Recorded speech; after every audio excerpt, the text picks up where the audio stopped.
नमस्कार दोस्तों, आप सभी का स्वागत है देवेंद्र क्लासेस यूट्यूब चैनल में। टॉपिक फसलों का है। कल एक पार्ट पढ़ा दिया है फसलों के बारे में, आज दूसरा पार्ट है। चूंकि टॉपिक बहुत बड़ा है, इस वजह से ये वाला टॉपिक 2 क्लास में कंप्लीट हो रहा है और 2 में भी नहीं हो रहा है। अब तीसरी क्लास में इसके क्वेश्चन आंसर कराऊंगा मैं, जो प्रीवियस ईयर्स में पूछे गए। सिर्फ वो प्रश्नों को उत्तरों को, वही प्रश्न उत्तरी सीरीज कराएंगे आपको। 50-60 प्रश्न लेकर के आएंगे स्पेशल फसल के, तो उससे कवर हो जाएगा पूरा टॉपिक। चूंकि टॉपिक बहुत बड़ा है तो 3 क्लास नहीं पढ़ा सकते, तीसरे में प्रश्न उत्तर बता देंगे सारी परीक्षाओं में जो पूछे गए हैं हाल फिलहाल पिछले 5-7 साल की परीक्षाओं में।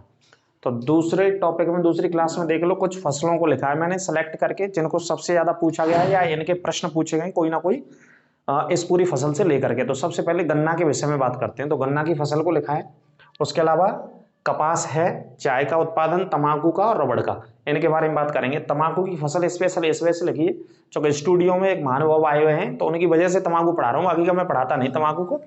तंबाकू से प्रश्न तो आते ही आते हैं, लेकिन एक महानुभाव की वजह से, क्योंकि वो इतने प्रकार का नशा करता है दुनिया का। अगर किंग कोबरा उसे खा जाएगा तो खुद ही मरना पड़ेगा किंग कोबरा को, जो दुनिया का सबसे, ठीक है। थोड़ा सा हंसी मजाक हो जानी चाहिए क्लास में। तो अब बात करते हैं कपास की। तो देखो साहब, कपास की जो फसल है वो खरीफ की फसल के अंतर्गत आती है। सबसे पहली बात तो यही एग्जामिनर पूछ लेता है कि रबी की फसल है या खरीफ की फसल है। जैसा कि पहली क्लास में मैंने बताया कि फसलों को 3 प्रकार से बांट के पढ़ते हैं हम, रबी की फसल, खरीफ की और जायद की। ये 3 प्रकार की फसलें होती हैं। तो इसमें कपास किस में आती है? खरीफ की फसल के अंतर्गत आती है। और कैसी फसल है? इसे उष्णकटिबंधीय फसल कहते हैं, क्योंकि तापमान की जो जरूरत होता है वो गर्म तापमान की आवश्यकता होता है इस फसल के लिए, ठीक है। ठंडे तापमान में कपास की खेती नहीं होती है, ये पॉइंट याद रखना। ऐसा लिखा भी है मैंने समझाने के लिए, अर्ध शुष्क भागों में होती है ना।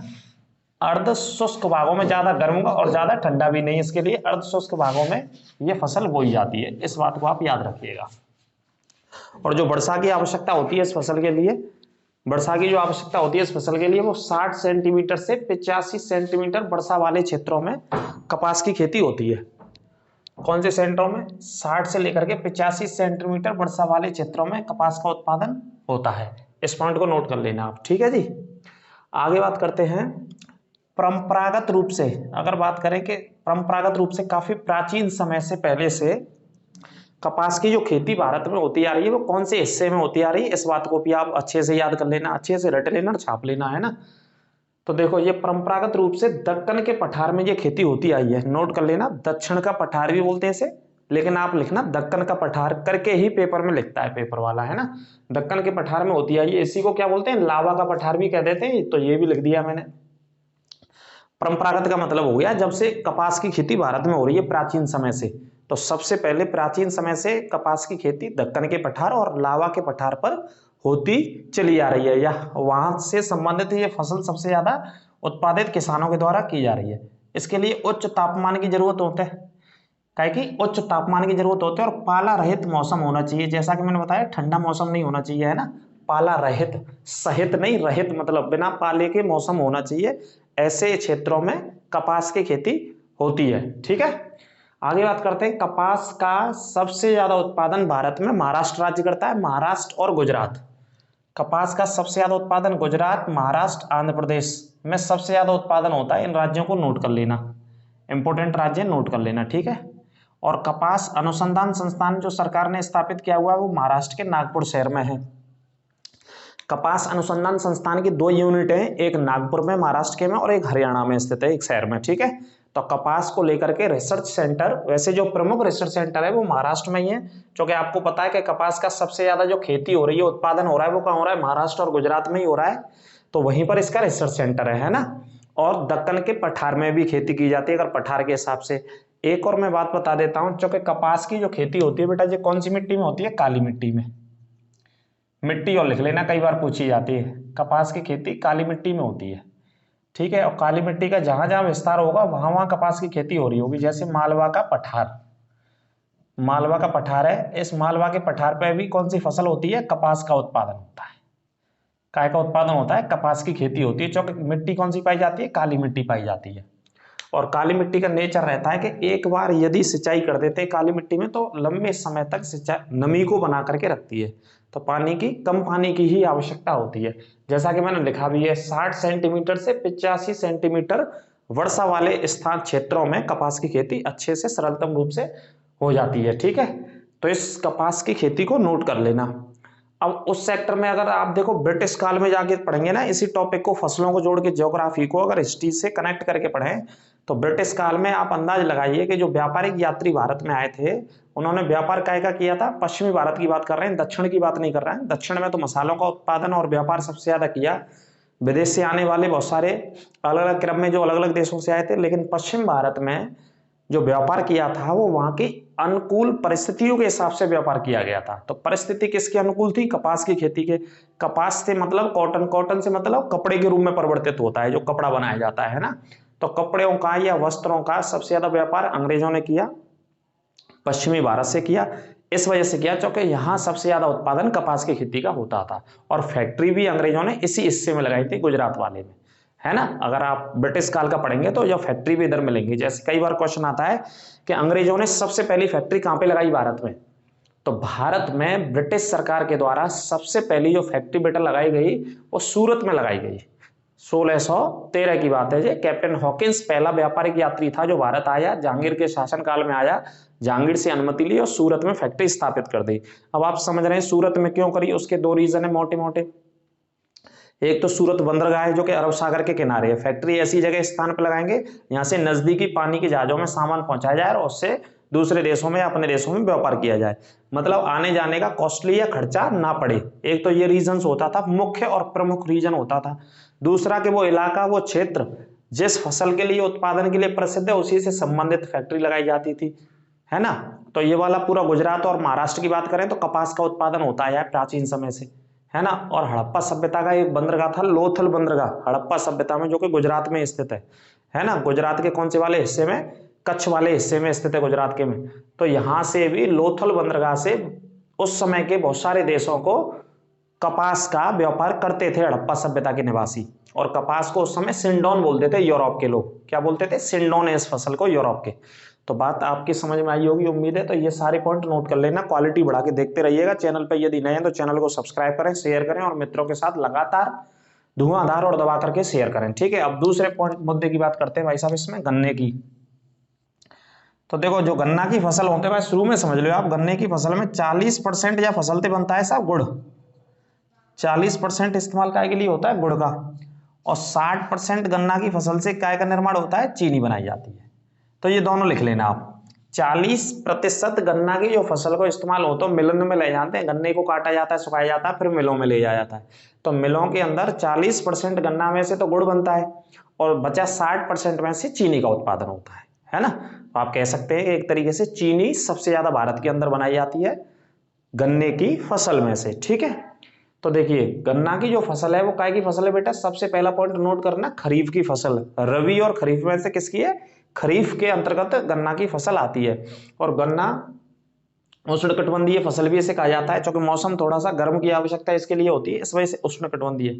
गन्ना का जो पौधा है वो देशज है, मतलब गन्ना की जो उत्पत्ति हुई है वो भारत में ही हुई है, ऐसे मान लीजिए आप इसे। देशज का मतलब भारत में ही उत्पत्ति हुई है, भारत से संबंधित ये फसल रही है या ये पौधा रहा है शुरू में, ठीक है। ऐसे पॉइंट कर सकते हैं नोट। 75 सेंटीमीटर से 125 सेंटीमीटर वाले वर्षा वाले क्षेत्रों में गन्ना का अच्छा उत्पादन देखने को मिलता है। 75 से 125 सेंटीमीटर के बीच में जहां वर्षा होती है या वर्षा वाले स्थान होते हैं वहां पे गन्ना का उत्पादन देखने को अच्छा मिलता है, या इतनी वर्षा की आवश्यकता गन्ना की फसल को होती है, गन्ने की फसल को होती है, ठीक है। अगले पॉइंट बात करें, विश्व में चीनी का उत्पादन भारत पहले स्थान पे आ गया अभी हाल ही में, इसे नोट कर लेना। ये करंट का भी पॉइंट है, ये करंट अफेयर्स में चर्चा में था तो मैंने शामिल कर लिया गन्ने की, है ना। अभी तक ब्राजील कर रहा था दुनिया में सबसे ज्यादा चीनी का उत्पादन, लेकिन पहले स्थान पर भारत कर रहा है इस समय दुनिया में चीनी का सबसे ज्यादा उत्पादन। उसके बाद दूसरा स्थान है ब्राजील का। दूसरा स्थान कौन से देश का? ब्राजील का, ये नोट कर लेना, ठीक है। ये पॉइंट नोट आउट कर लेना। आगे बात करते हैं बेटा, विश्व में गन्ना उत्पादन सबसे ज्यादा दुनिया में अगर बात करें तो सबसे ज्यादा ब्राजील करता है गन्ना उत्पादन। कौन सा देश करता है? ब्राजील सबसे ज्यादा गन्ने का उत्पादन करता है। उसके बाद भारत का स्थान आता है दुनिया में यदि बात करें तो, ठीक है। दूसरे स्थान पर किसका नंबर आएगा? भारत का। पहले स्थान पर लिख लेना ब्राजील गन्ना उत्पादन में। और गन्ना उत्पादन होता कहां पे भारत में? तो उत्तरी मैदानों में गन्ने का सबसे ज्यादा उत्पादन होता है, उत्तर भारत के मैदानों में। या आप कह सकते हो कि गंगा नदी घाटी के मैदानों में या गंगा की सहायक नदियों के जो हिस्से होते हैं उनके क्षेत्रों में गन्ने की खेती सबसे ज्यादा होती है। इसी वजह से इसे एक विस्तार रूप से उत्तर भारत के मैदान पढ़ लेते हैं। उत्तरी मैदानों में गन्ने की सबसे अच्छी फसल होती है या सबसे ज्यादा उत्पादन भी किया जाता है। ये तो हो गया एक विस्तार रूप से, लेकिन पेपर वाला राज्य पूछता है आपसे कि गन्ना की फसल भारत में सबसे ज्यादा कहाँ होती है, तो आप उत्तर लगाइए उत्तर प्रदेश में सबसे ज्यादा गन्ना की खेती की जाती है या उत्पादित गन्ना किया जाता है। ठीक है, ये पॉइंट नोट कर लेना, उत्तर प्रदेश में सबसे ज्यादा गन्ना की कृषि होती है। आगे बात करते हैं दक्षिण भारत में प्रति हेक्टेयर के हिसाब से। साउथ इंडिया में यदि हम चलेंगे तो दक्षिण भारत में भी गन्ना होता है, लेकिन प्रति हेक्टेयर, जैसे एक हेक्टेयर में कितना गन्ना हो रहा है, प्रति हेक्टेयर के हिसाब से दक्षिण भारत सबसे ज्यादा गन्ना का उत्पादन करता है। और दक्षिण भारत के गन्ना में सबसे ज्यादा शर्करा भी पाई जाती है, जो मिठास होती है ना, मिठास, वो मिठास सबसे ज्यादा दक्षिण भारत के गन्ने में पाई जाती है, क्योंकि दक्षिण भारत में तमिलनाडु इसका सबसे ज्यादा उत्पादन करता है। और ऐसा माना जाता है कि तमिलनाडु में जहां उत्पादन होता है तो वहां समुद्री जलवायु का इस पर प्रभाव पड़ता है, उसकी वजह से इसके अंदर क्या आती है, मिठास ज्यादा बढ़ जाती है। किसके अंदर, तमिलनाडु के गन्ने में। तमिलनाडु का गन्ना अच्छा भी माना जाता है, वहां के इसके अध्ययन के आधार पर बताया गया, और मिठास भी सबसे ज्यादा, शर्करा भी सबसे ज्यादा, और प्रति हेक्टेयर के हिसाब से भी दक्षिण भारत में सबसे ज्यादा गन्ना होता है। लेकिन ओवरऑल क्षेत्रफल में बात करें तो उत्तर प्रदेश गन्ना का सबसे ज्यादा उत्पादन करता है, ये नोट कर लेना। कौन सा राज्य करता है, यूपी करता है ना, और यूपी में भी तराई का क्षेत्र। अब देखिए दक्षिण भारत में जहां गन्ना उत्पादन होता है वहां पे एक हिस्से का नाम है मुदरई और दूसरे का हिस्से का नाम है कोयम्बटूर। मुदरई और कोयम्बटूर दोनों जिले गन्ने उत्पादन के लिए प्रसिद्ध हैं, दोनों को छाप लेना, नोट कर लेना। तमिलनाडु में एक शहर का नाम है मुदरई और दूसरे का नाम है कोयम्बटूर। मुदरई को याद रखिएगा, मंदिरों के लिए जाना जाता है, बहुत सारे इसमें मंदिर स्थित हैं। एक मीनाक्षी मंदिर बहुत प्रसिद्ध मंदिर है मुदरई में, हिस्ट्री में आप पढ़ेंगे तो। और कोयम्बटूर भी इसी के लिए जाना जाता है, कपड़े उत्पादन के लिए भी कोयम्बटूर प्रसिद्ध है। वहां पे मैनचेस्टर बोलते हैं दक्षिण भारत का कोयम्बटूर को, और गन्ने की खेती भी कोयम्बटूर के अंदर होती है बहुत बड़े पैमाने पर। ठीक है, तो मुदरई और कोयम्बटूर दोनों तमिलनाडु के भैया शहर हैं, दोनों जिले हैं, माफ कीजिए शहरों की बात नहीं करें, पूरे जिले की। तो जिले के अंदर इन दोनों फसलों का सबसे ज्यादा उत्पादन क्षेत्रफल पर होता है वहां के पर। ठीक है, तो देखिए सबसे ज्यादा उत्पादन उत्तर प्रदेश करता है, फिर महाराष्ट्र करता है, फिर कर्नाटक। गन्ना का सबसे ज्यादा भारत में जो उत्पादन करते हैं तीनों राज्य, गन्ना का ये तीनों राज्य भारत में सबसे ज्यादा उत्पादन करते हैं, इस पॉइंट को नोट कर लेना आप। ठीक है, उत्तर प्रदेश, महाराष्ट्र, कर्नाटक और गन्ना। ठीक है, कर्नाटक के बाद गन्ने की फसल का सबसे ज्यादा उत्पादन करते हैं, ये चौथा राज्य जहां पर मिस हो गया, ये तीन ही राज्य लिखना आप। आगे बात करते हैं केंद्रीय गन्ना अनुसंधान लखनऊ में स्थित है। केंद्रीय गन्ना अनुसंधान संस्थान कहां पे, लखनऊ में, ये नोट कर लेना बेटा। कई बार इसमें क्या बच्चे गलती कर जाते हैं। केंद्रीय गन्ना अनुसंधान लखनऊ में स्थित है, और केंद्रीय गन्ना प्रजनन अनुसंधान हाइब्रिड रिसर्च सेंटर, एक फसल से दूसरी फसल को उत्पादित करना, इसे हाइब्रिड बोलते हैं एग्रीकल्चर की भाषा में। तो प्रजनन शब्द आएगा तो आंसर लगेगा कोयम्बटूर, और केंद्रीय गन्ना अनुसंधान आएगा तो उत्तर लगाएंगे लखनऊ। ठीक है, दोनों में अंतर है, ध्यान रखिएगा। और आगे बात करते हैं अगले पॉइंट की, चीनी अनुसंधान संस्थान कहाँ है बेटा, तो चीनी अनुसंधान संस्थान छाप लेना, कानपुर में स्थित है। कहां पे स्थित है, कानपुर में स्थित है चीनी अनुसंधान संस्थान। ठीक है, और उत्तर प्रदेश में भी गन्ने की फसल पश्चिमी उत्तर प्रदेश में सबसे ज्यादा होती है, ये नोट कर लेना। उत्तर, चूंकि आपको यूपी पुलिस का पेपर देना है तो उत्तर प्रदेश में ये पॉइंट तो पूछे जाएंगे संभावना, उत्तर प्रदेश में, पश्चिमी उत्तर प्रदेश में गन्ना की खेती सबसे ज्यादा होती है। ठीक है, पश्चिमी उत्तर प्रदेश में गन्ने की खेती यूपी के अंदर सबसे ज्यादा होती है, और पश्चिमी यूपी में एशिया की सबसे बड़ी चीनी की मिल भी है ना। ये कमेंट बॉक्स के माध्यम से हमें आप बताइए कि एशिया की सबसे बड़ी चीनी की मिल पश्चिमी उत्तर प्रदेश के कौन से जिले में स्थित है। जैसे मेरठ है, बागपत है, मुजफ्फरनगर है, इन्हीं में से किसी जिले में होगी एशिया की सबसे बड़ी चीनी की मिल, जो कि पश्चिमी उत्तर प्रदेश में स्थित है। पश्चिमी उत्तर प्रदेश में सबसे ज्यादा गन्ना होता है, तो मिलों की संख्या भी सबसे ज्यादा वही है, और मिलों में सबसे ज्यादा वहां चीनी भी बनाई जाती है और गुड़ भी बनाया जाता है। अधिकतर चीनी का निर्माण किया जाता है, जैसे मैंने बताया गन्ना में से 60% चीनी तैयार करते हैं और 40% गुड़ को तैयार किया जाता है ना। ये पॉइंट नोट कर लेना आप, और इसको कमेंट बॉक्स के माध्यम से आप बताइएगा, और अच्छे से छाप लो भाई साहब, है ना, एक एक पॉइंट को छाप लो। ये वो फसलें मैंने सेलेक्ट करी हैं पहले और दूसरे पार्ट में जो सबसे ज्यादा एग्जाम में पूछी जाती हैं। जैसे अब बात करेंगे कौन सी फसल की, रबड़ की फसल की बात कर लेते हैं। आगे कौन सा है, रबड़। तो देखो रबड़ के पौधे से क्या लेटेक्स प्राप्त होता है, इस लेटेक्स नामक उससे प्रोसेस से ही रबड़ प्राप्त किया जाता है। कई बार क्वेश्चन आ जाता है कि रबड़ जो होती है उसके कौन से भाग से रबड़ प्राप्त होती है, तो लेटेक्स वाले भाग से रबड़ प्राप्त होती है। एक तरीके का दूध सा निकलता है इस पौधे के अंदर से, है ना, उसमें से रबड़ प्राप्त की जाती है, तो उसे लेटेक्स बोलते हैं। ये पॉइंट नोट कर लेना आप। अब सुनिए रबड़ की बात करते हैं। तो विश्व में रबड़ को बताया जाता है कि अमेजन बेसिन ब्राजील में होने वाला पौधा था। ये रबड़ को पता लगाया गया, तो रबड़ का जो पौधा माना जाता है वो दक्षिण अमेरिका का माना जाता है, और दक्षिण अमेरिका में ब्राजील के जो जंगल हैं, दुनिया के सबसे बड़े अमेजन के जंगल, वहां पे इसकी शुरुआत हुई थी, वहां से उत्पादित होना शुरू हुआ रबड़ की खेती ब्राजील के अंदर, है ना। दुनिया के सबसे बड़े जंगल हैं ये, जिन्हें अमेजन बेसिन के जंगल बोलते हैं, और ये ब्राजील में स्थित हैं। ठीक है, इस पॉइंट को नोट कर लेना, कहां पे स्थित है, ब्राजील में स्थित है। और पृथ्वी का फेफड़ा भी इनको कहा जाता है। क्या कहा जाता है, पृथ्वी का फेफड़ा भी इनको कहा जाता है, अमेजन बेसिन के जंगलों को। ठीक है, नोट कर लीजिएगा आराम से। अब आगे आइए। भारत में रबड़ की खेती का जो प्रारंभ हुआ वो त्रावणकोर से और मालाबार से। भारत में सबसे पहले रबड़ की खेती जो शुरू हुई, स्टार्ट हुई, शुभारंभ हुआ, श्री गणेश हुआ, तो केरल में एक जिले का नाम है त्रावणकोर, नोट कर लेना, और केरल में दूसरे इलाके का नाम है मालाबार। तो इन इलाकों में, क्षेत्रों में सबसे पहले रबड़ की खेती शुभारंभ होती है, त्रावणकोर और मालाबार। बेटा लिख लेना, एक एक पॉइंट में छोड़ नहीं रहा हूं, इसमें डिटेल में जितना आप पढ़ना चाहे ना, जो डिटेल्स बोलते हैं ना कि जीएस में डिटेल पढ़ाओ, डीप पढ़ाओ, तो ये डीप ही पढ़ा रहा हूं मैं। आप किसी भी एग्जाम को टच कर सकते हैं यहाँ से, इस पूरे टॉपिक को अच्छे से पढ़ के और नोट्स बना के। और पुलिस का तो बेटा बहुत ऊपर से टिक लगा दोगे झटके में, सेकंड 9 में जब पुलिस के पेपर में बैठोगे, तो अगर अच्छे से क्लासों को देख लोगे, नोट्स बना लोगे।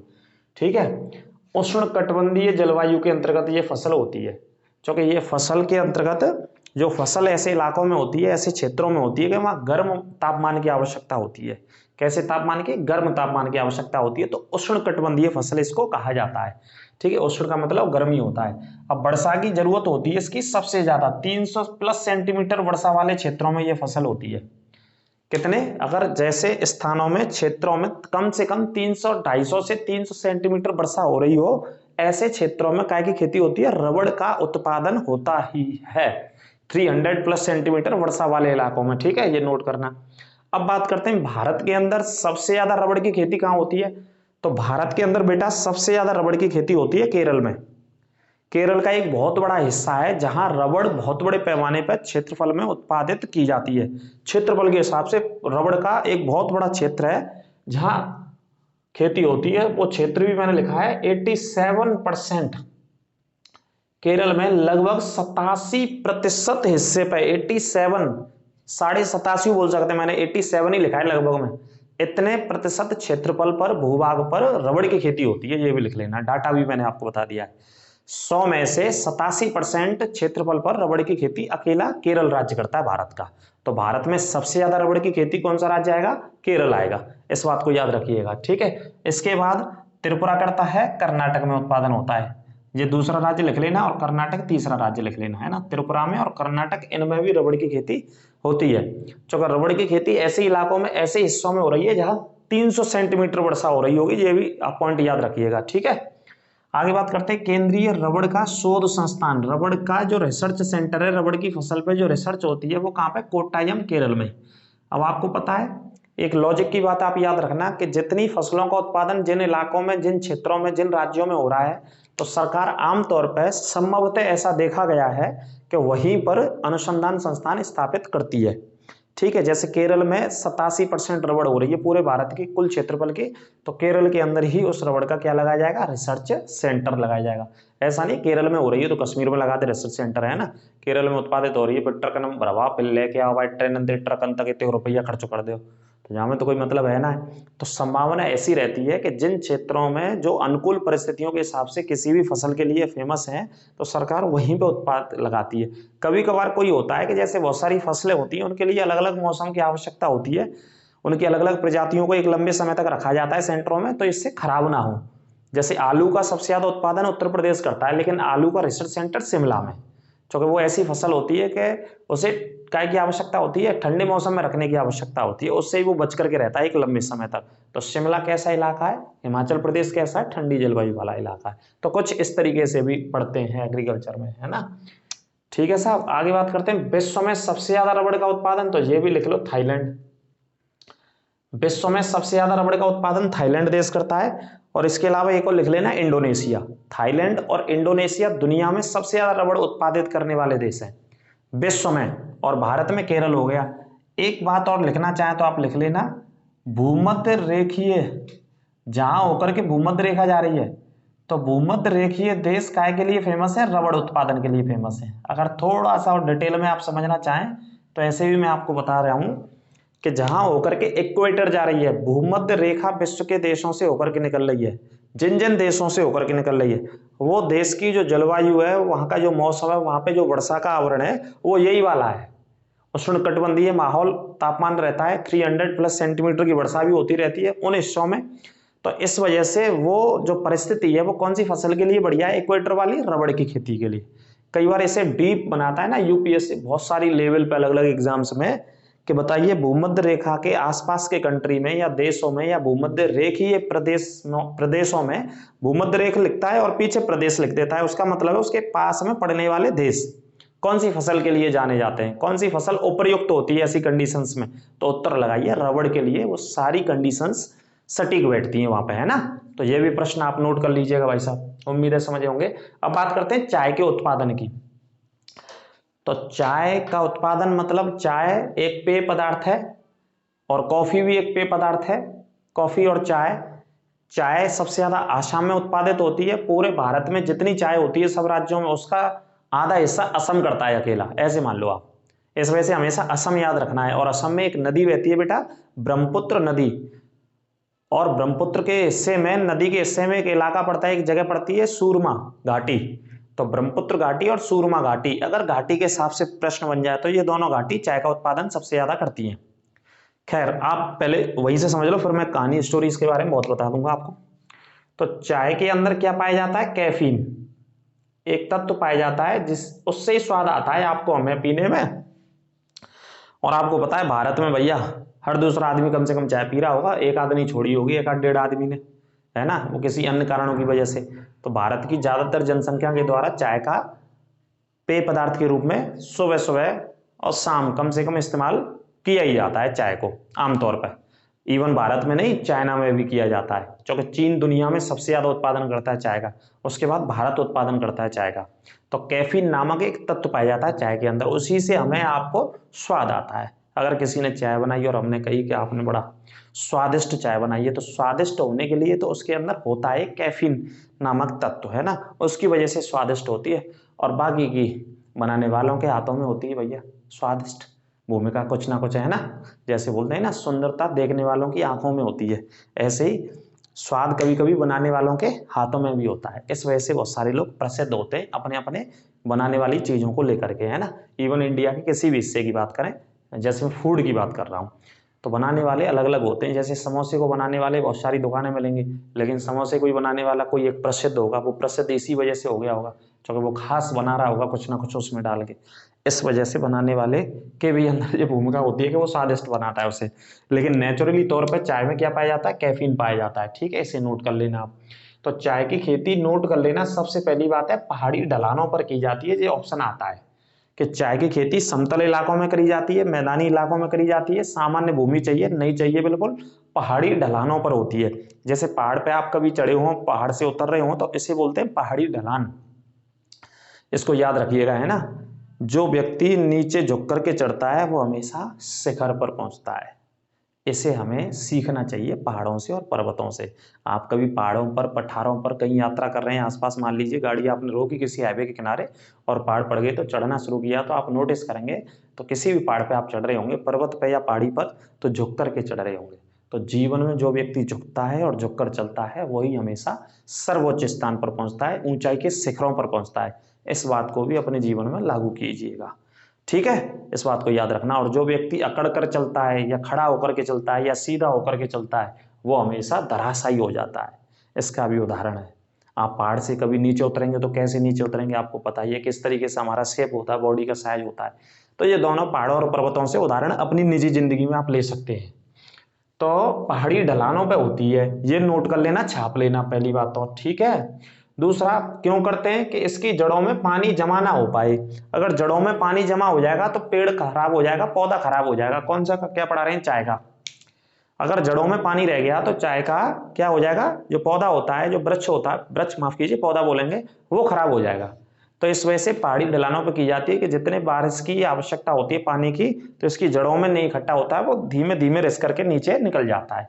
तो ये उपर्युक्त कंडीशन होती है चाय की खेती के लिए। तो नोट कर लेना, चाय की खेती पहाड़ी ढलानों पर ही की जाती है, या उपर्युक्त स्थिति होती है, या अनुकूल स्थिति होती है चाय की खेती के लिए। नंबर 1 बात। सेकंड बात बेटा बात करेंगे, इसमें उष्ण और आर्द्र जलवायु होती है, दोनों होनी चाहिए। उष्ण का मतलब गर्म जलवायु, आर्द्र का मतलब थोड़ी ठंडी जलवायु। जैसे वर्षा के हिसाब से मौसम होता है ना, कभी कभी बारिश हो गई तो ठंडा, और बारिश नहीं हुई 2 दिन तक तो गर्म माहौल हो जाता है, उसी को बोलते हैं उष्ण और आर्द्र जलवायु में ये होती है। 150 प्लस सेंटीमीटर वर्षा की आवश्यकता होनी चाहिए इसके लिए। कितनी? 150 सेंटीमीटर प्लस वर्षा की आवश्यकता। भारत विश्व में 21% चाय का उत्पादन अकेला करता है। विश्व में तकरीबन 21% चाय का उत्पादन भारत ही करता है। इस बात को भी आप नोट कर लीजिएगा, ठीक है। आगे बात करते हैं चाय निर्यातक देशों में। जो क्वेश्चन कई बार आता है, चाय निर्यातक देशों में एक्सपोर्ट जो करते हैं चाय का दुनिया में, दूसरे देशों के लिए भेजते हैं या बेचते हैं या भेजते हैं या एक्सपोर्ट करते हैं इंग्लिश में, तो कौन से देश करते हैं? देखो, चीन करता है सबसे ज्यादा दुनिया में, उसके बाद श्रीलंका करता है और केन्या करता है। ये टॉप 3 देश हैं जो चाय का सबसे ज्यादा व्यापार करते हैं।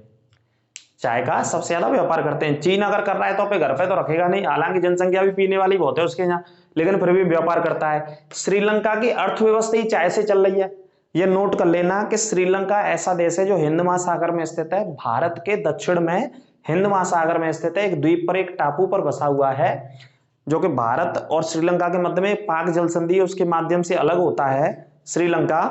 तो श्रीलंका की जो अर्थव्यवस्था है, जो इकोनॉमी कंडीशन है, वो चाय पर निर्भर है। अगर वहां के राष्ट्रपति, उपराष्ट्रपति, प्रधानमंत्री चाय नहीं बेचेंगे दूसरे देश में, वहां पे पैसा नहीं आएगा, तो श्रीलंका की व्यवस्था नहीं चलेगी। तो नंबर फर्स्ट चाय की अर्थव्यवस्था पर ही काम करता है। चाय के माध्यम से ही जितना पैसा होता है वो इकोनॉमी सर्कुलेट करता है, उसी से कंट्री की व्यवस्था चल रही है, जीडीपी चल रही है, वहां की इकोनॉमी चल रही है श्रीलंका की। इसे भी नोट कर लेना। भारत का स्थान 4थे स्थान पे आता है। भारत 4थे स्थान पे आ गया, बड़ा कंपटीशन मिल रहा है इंडिया को। भारत को चाय के व्यापार में, चाय के एक्सपोर्ट में, चाय दूसरे देशों को बेचने में क्या मिल रहा है? प्रतिस्पर्धा माहौल है, और हमेशा होना भी चाहिए प्रतिस्पर्धा माहौल। आप जैसे पुलिस की तैयारी कर रहे हैं, आप 10 कर रहे हैं, 20 कर रहे हैं, 50 कर रहे हैं, या घर पे बैठ के कर रहे हैं, तो कोई नहीं मिलेगा आपको, ठीक है।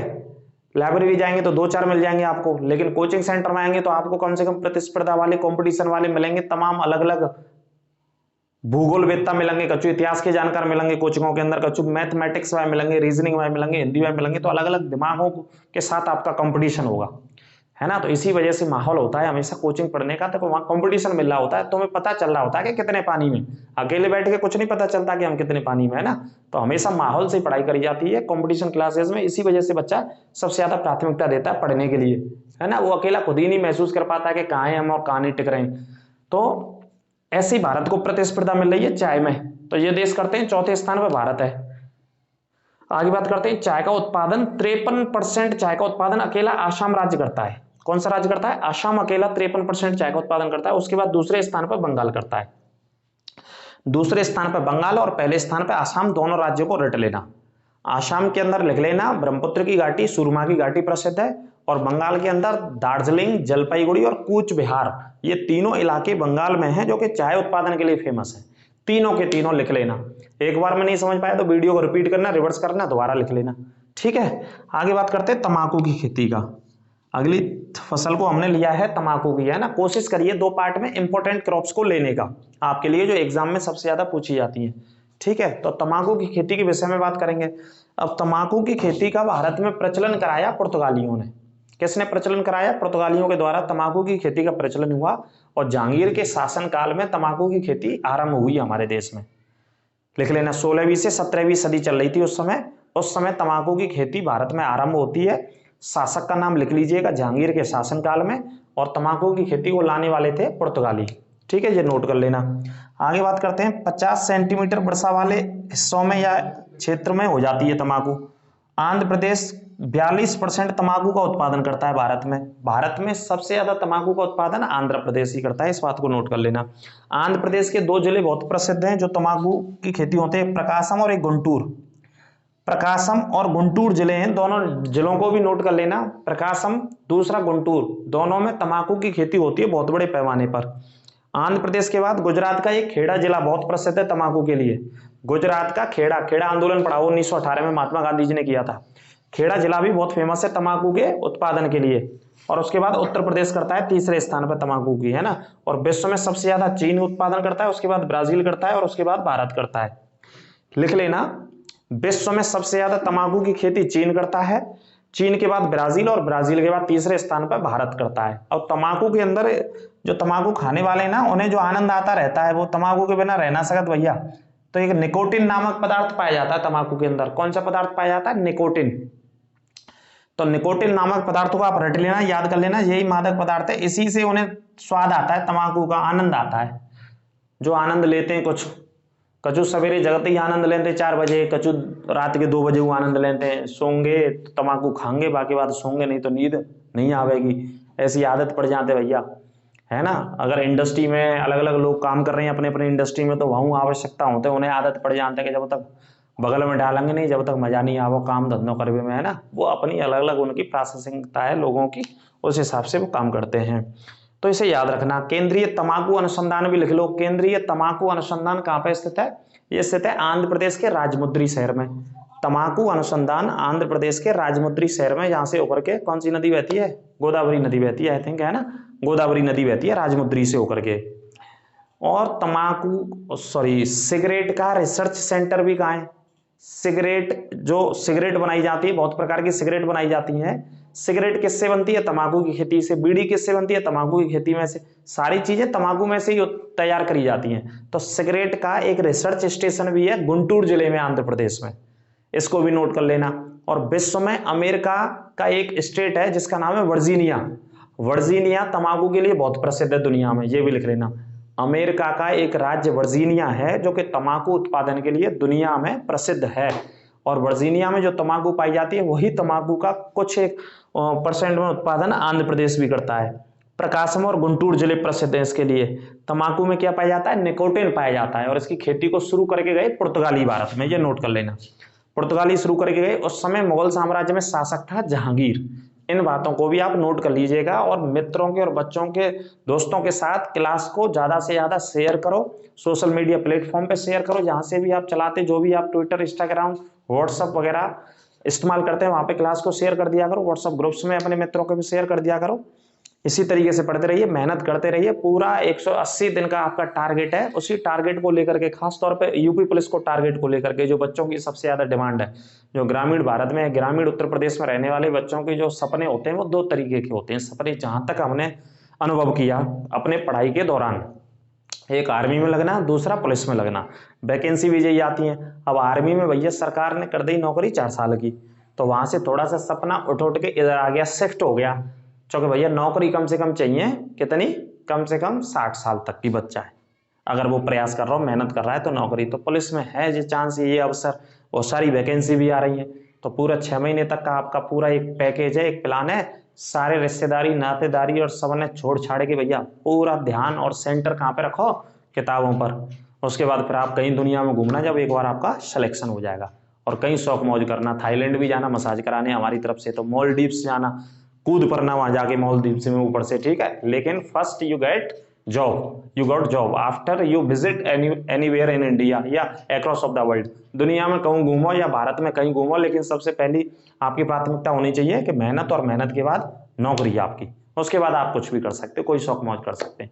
ये रूल आपको अपनाना चाहिए। तो अगली क्लास में फिर मिलेंगे। अब अगली क्लास में जब मिलेंगे तो अगली क्लास में जो फसल छूट गई है उनके प्रश्न उत्तर लेके आएंगे, जो पुरानी परीक्षा में पूछे हैं आसपास। तकरीबन 5-7 साल या 10 साल तक के एसएससी में जितने पूछे हैं, स्टेट के एग्जाम्स में जितने पूछे हैं, और अपर एग्जाम में जितने पूछे हैं, वो क्वेश्चंस मैं आपको रिवीजन कराऊंगा तीसरी क्लास में, ठीक है। तो ये 2 क्लास हो गई। जिन्होंने पहली नहीं देखी वो पहली जरूर देखे प्ले लिस्ट में जाकर के। फसलों का पहला पार्ट है वो, फसलों का ये सेकंड पार्ट है, ठीक है। और करंट अफेयर्स और टॉप 50 क्वेश्चंस की क्लास और चल रही है, उसको भी आप देखते रहें, पढ़ते रहें, नोट करते रहें। तो उत्तर प्रदेश पुलिस में या दिल्ली पुलिस में जीएस को एक अपना इंपॉर्टेंट रोल है। और ऐसा सुनवाई में भी आ रहा है कि कुछ जीएस के क्वेश्चंस हो सकता है कि ज्यादा भी बढ़ा दिए जाएं यूपी पुलिस में। इस वजह से जीएस पे विशेष फोकस दो और धुआंधार दबा के शेयर करो, अपना ख्याल रखो। और आर्टिकल 47 को इस्तेमाल करो। आज तो आर्टिकल 47 पढ़ाई दिया हमने, डेली क्लास में कहते थे। आर्टिकल 47 नीति निर्देशक सिद्धांतों के अंतर्गत आता है और उसमें ये लिखी गई है बात कि भाई मानव जीवन को स्वस्थ, अपना शरीर स्वस्थ रखना है। ये राज्य सरकार की जिम्मेदारी है कि स्वस्थ जीवन के साथ ऐसी सुविधाएं, ऐसी व्यवस्थाएं, ऐसी स्वास्थ्य सेवाएं उपलब्ध कराए जिससे व्यक्ति का स्वास्थ्य कैसा रहना चाहिए, स्वस्थ रहना चाहिए। और मादक पदार्थों पर रोक लगानी चाहिए राज्य सरकार को। काय पे रोक लगानी चाहिए? तंबाकू पे रोक लगानी चाहिए, लेकिन सरकार तो नहीं लगावे भैया, फिर पैसा कहाँ से लेगी, टैक्स वैक्स कमावेगी दुनिया भर का। लेकिन खुद ही आपको इनसे बचना होगा अपने जीवन को स्वस्थ रखने के लिए। यही आर्टिकल 47 में लिखा हुआ है। तो अगली क्लास में मिलेंगे, अपना ख्याल रखिए, स्वस्थ रहिए, मस्त रहिए, ठीक है। और गर्मी से बचे रहिए और बारिश में खूब आनंद लीजिए। बारिश यदि पड़ जाए तो आपके इलाकों में। नमस्कार।